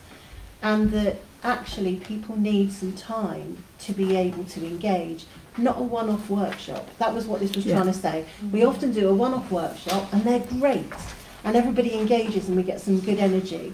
but then everyone goes back to their day job and it gets forgotten about, and we do try and hold it together. But what this is saying is there is a better way, which I think the Virginia Mason model has flagged up, and also some of those other international models. CUSA flags up some of these things. Some of the work, Julie, that we did around, around patient-centric decision-making and shared care flags up exactly the same models. That if we keep doing this slightly top-down and have a project that's got some leaders driving it who aren't sitting in the service, we won't get the right answers in terms of the design. What we'll get is some of the same as what we've already got. That then you've got to spend all that time embedding it into a service that slightly rejects it.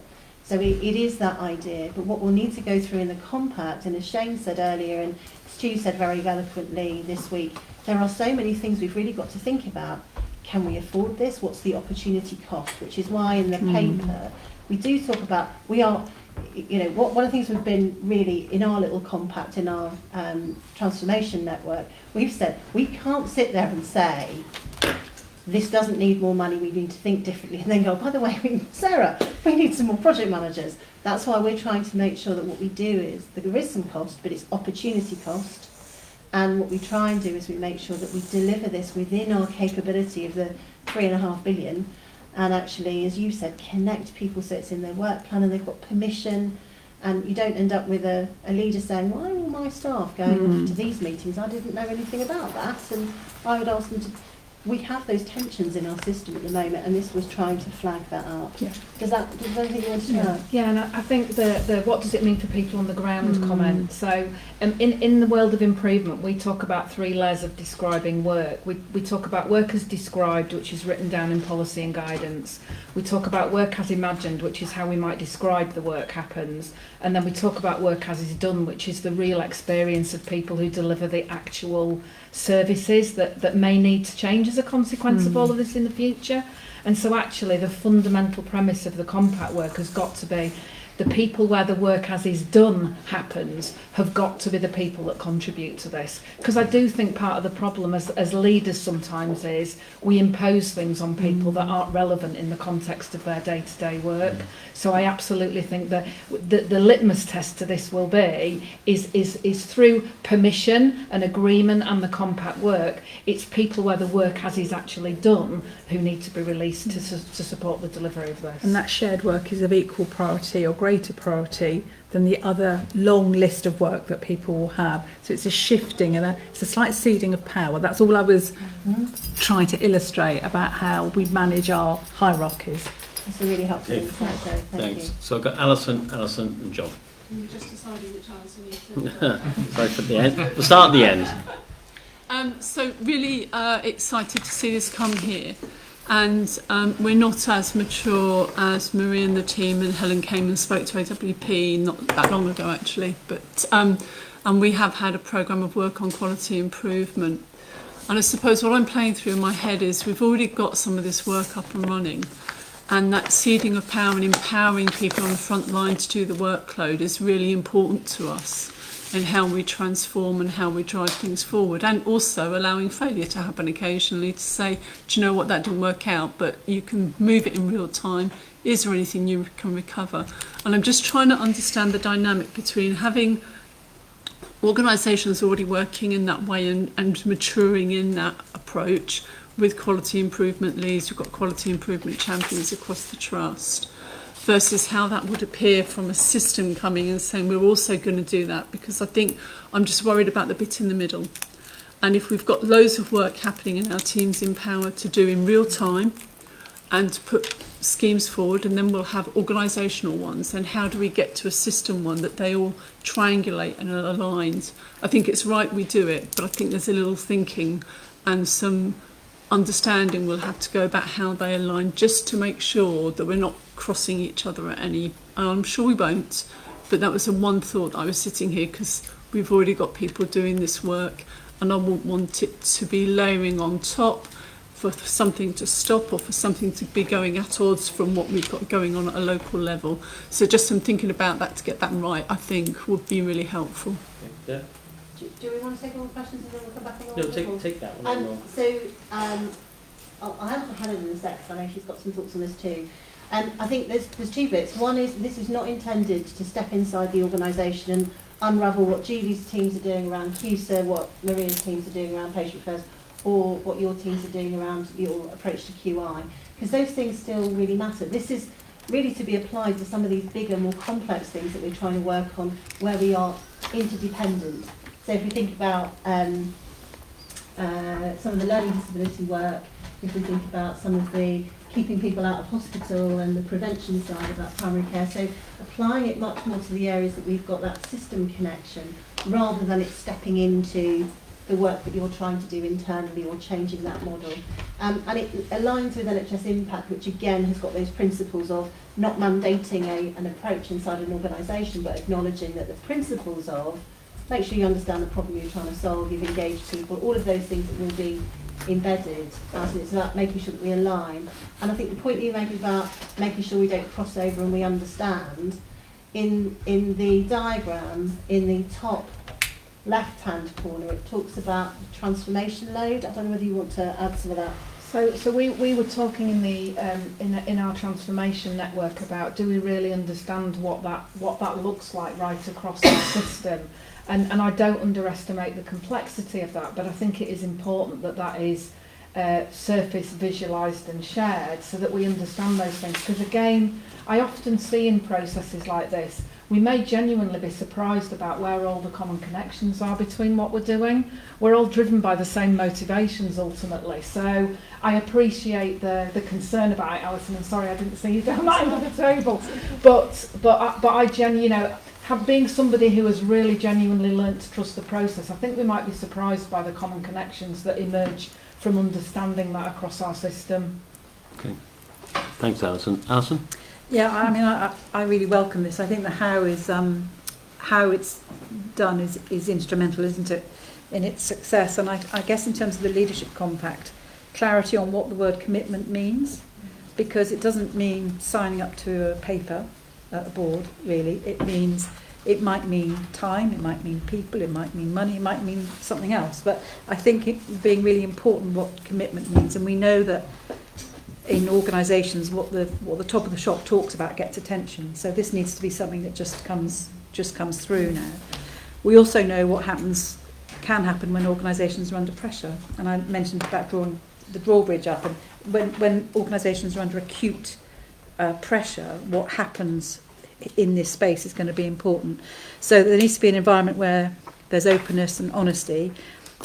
When we talk about reform, it might be evolution, but it might be revolution. It might be something completely different. So I guess my question is, how does this approach embrace freshness, fresh eyes, grit in the oyster, difference? How does this approach help us with that, Debs? Because I think that's sort of where we need to go a bit, isn't it? Yeah. I think Helen's slightly chomping at the bit to respond to some of those things about the compact, and she's much more expert than I am. So. Bless you. The commitment piece for me is that will emerge from the process to deliver the compact, but essentially it is when we get to those, we agree to give this to the process and we expect to get that from this process. That becomes if you like, it's the accountability framework around this stuff. The litmus test is, and this is only from my own experience with lots of things in my both private and public sector history, is we can often be good at creating these things and go, wow, that's a really great framework, and then we don't bring it to life in the day-to-day conversations and expectations. So the commitment piece initially from me is the commitment round here to agree to bring that to life in those day-to-day conversations. And not have it as one of those things where we go, didn't we have a compact? Didn't we have an agreement around this? Let's go dust it off and see what happened. The principle of it is when it's created, it needs to be brought to life through all of the mechanisms it needs to be brought to life through. The fresh piece, and this is a reflection as an improvement specialist. We often use the language of innovation, and I know in our original paper we talked fundamentally about definitions associated with the words transformation, improvement and innovation. Actually, when we take a bit of time and space, we exercise the people who actually do the day-to-day work with our citizens and customers at the heart of it. the real opportunities to do that, to hear those crazy ideas. And some of you may remember I said when I last came here, it's often the things that people laugh at that turn into some of the best solutions. So actually, I'm sorry, it's another trust the process thing, but if you genuinely get your experienced improvement specialists involved in this, the freshness will naturally emerge from it. Okay. If I could just add one thing. There are some of our improvement resources who are feeling really frustrated because they feel they're not listened to. And this embodies our improvement expertise across the system. And this is not just me and Helen saying this is what we need to do. This is our improvement and people who are associated with improvement saying what we need to do. So I think there's also that bit of, somebody said to me, this is I won't say who it was, when we were met as a network, this person said, I haven't felt this motivated in 5 years, but I've got to go back into the environment and fight again. Okay. And so, yeah, I think it's that we need to recognise that from the teams and harness it. Yeah, and do something about it. Yeah. Well, and harness it because they want to be able to do things this way, and I think that's what we're here kind of trying to make sure we're putting across to you, is that it's not just our view, this is the view of the network. Okay, thanks Deb. John? Thanks, Joe. I did have a query about sort of organisation versus system prioritisation, but that's been well addressed. So I just want to say I really welcome the paper and the approach. Really, really pleased that we are doing this. I'm really excited by the opportunities it presents, and it really is demonstrably one system working. It's parking, sovereign organisations, and all that. It's it's everybody putting resource in, and then my assessment of the paper, the key components are in place, and I think there's a good understanding of the pitfalls as well. So I think this is a really, really important step in the right direction. So thank you. Thanks, John. So we've got Dave, I've got Richard, and I've got Maria. Yeah, and again, thank you for bringing the paper forward, and I think we can probably all recognise that we need to do something differently if we're really going to make change happen, don't we?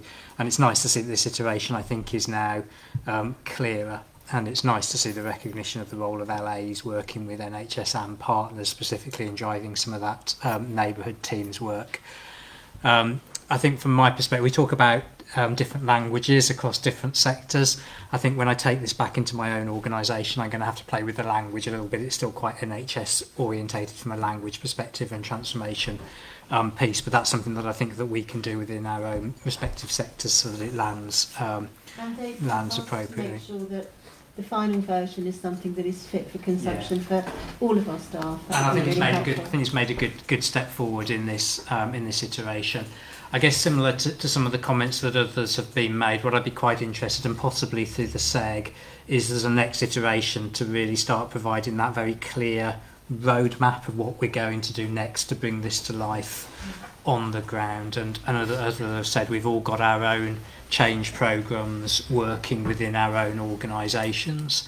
And whilst we might be looking at this in respect of this is the system piece, quite often a lot of those staff that are doing the individual organisational change programmes will also have to be engaged in this, and there's a capacity piece that we will need to manage to bring this to life, I think.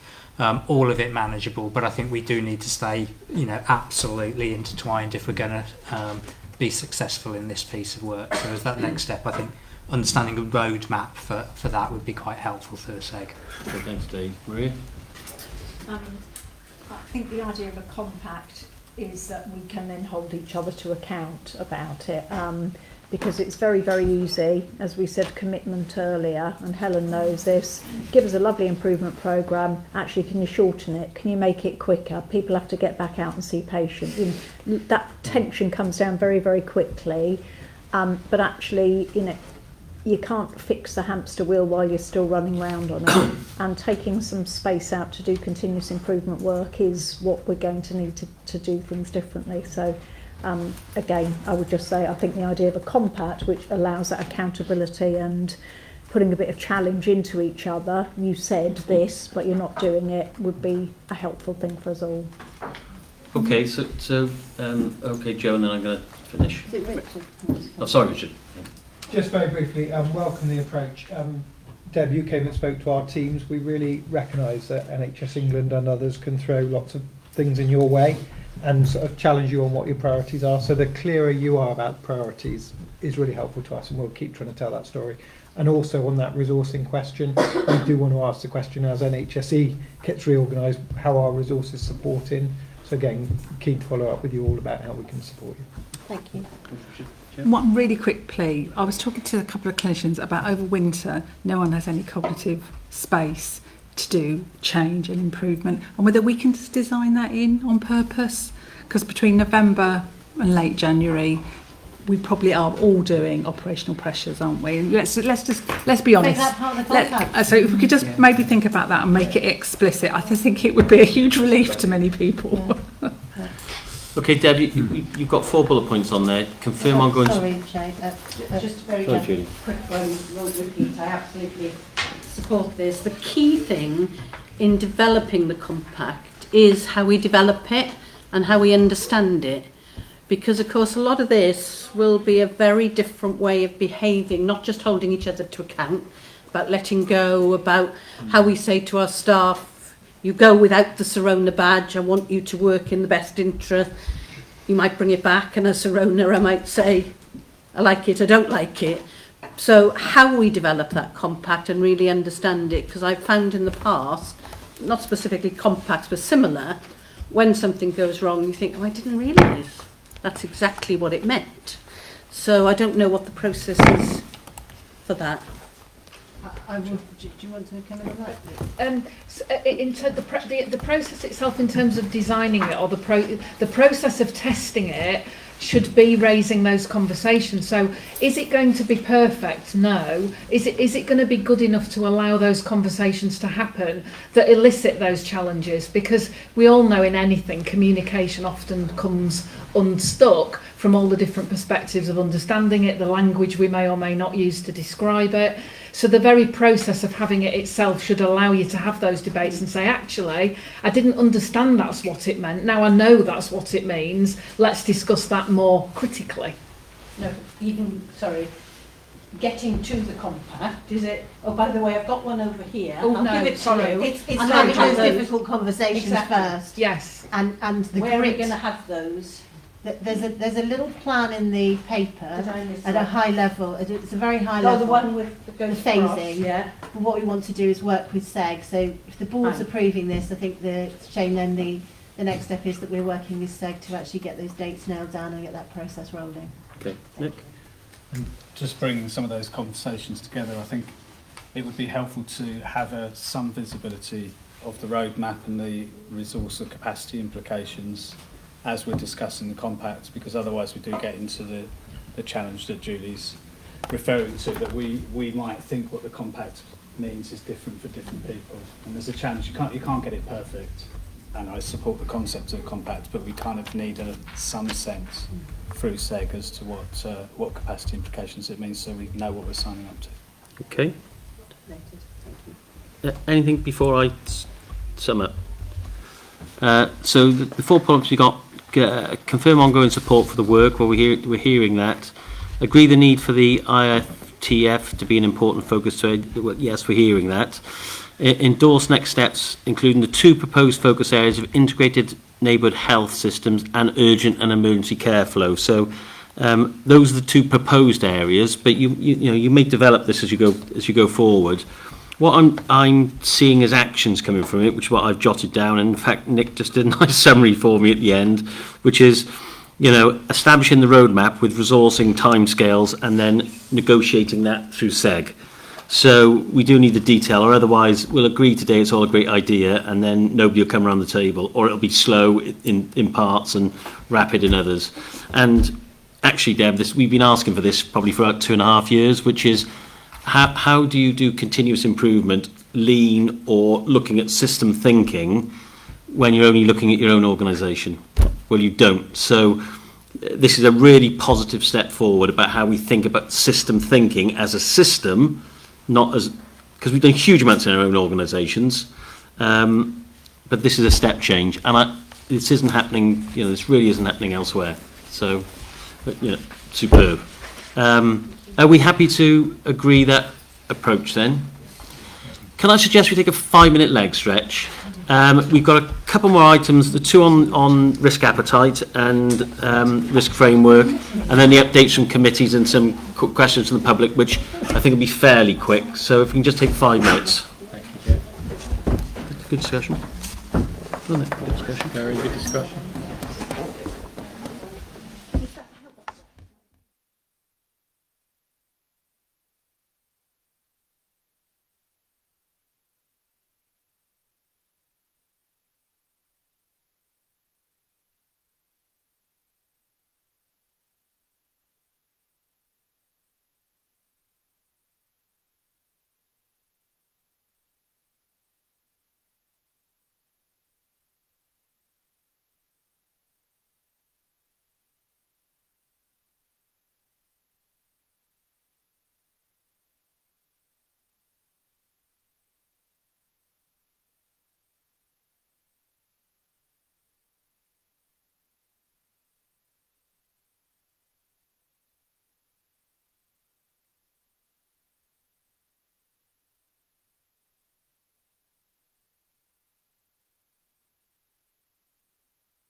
never, when someone said what weight am I, what height I am, I've never used metric. And then I think Well, you won't, will you? You'll No, never. You'll never say. I've never said I'm so many kilograms.